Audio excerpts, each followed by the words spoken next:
Presenting.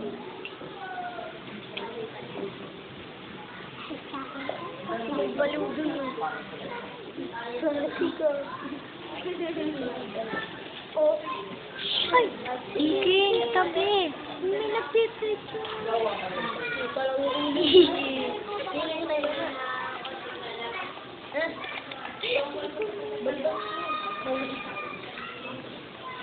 Sige, magsuko kayo. Palayo ko. Alam niyo na ang Christians mo ay tayo. Halos ang kawagan sa atin ay ang Christian. Totoo. Kaya tayo sumisimba sa simbahang Katoliko. Alam niyo rin ba na ang sa mga Espanyol nagmula ang salita Kristiyanismo at ang Espanyol manulat na Kristiyanismo ay may mabuti at may mabuti dito. Ang mabuti at may mabuti dito. Simulan natin sa mabuting dito.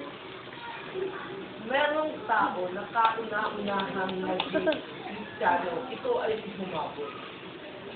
Ang mabuting ginawa ng Espanyol ay ang pagbigay ng Kristiyanismo sa atin. Ang pagbibigay ng Kristiyanismo nito sa atin, ang nagbukas at nagpaliwanag sa ating mga isipan, ang mga pang-aapi at mga pagpapahirap sa ating nagulot ng pananakot sa ating ganda.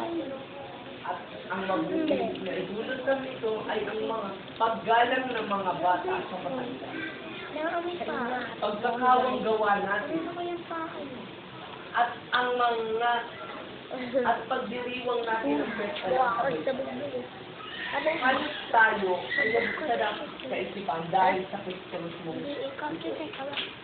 Kaya kung tayo'y magtutulungan, lalo pa natin mapapalawak ang kaisipan tungo sa katotohanan. Wala naman yung Ang ginagawa. mabuting dito Kung wala ay sila, ang pagkawala ng karapatan wala sa gawa kababaihan. yung mga yan, ano. Natangi ang dapat ng nilang gawin ay mag-alaga Kung wala ng kayo dun, bata, wala kayo. pagbili ng tahanan, at Alagbag na.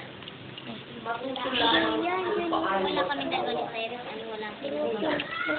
ay walang pagkay-pagkay ng karapatan. Sabang. Mayaman sa mayaman, mahirap sa mahirap.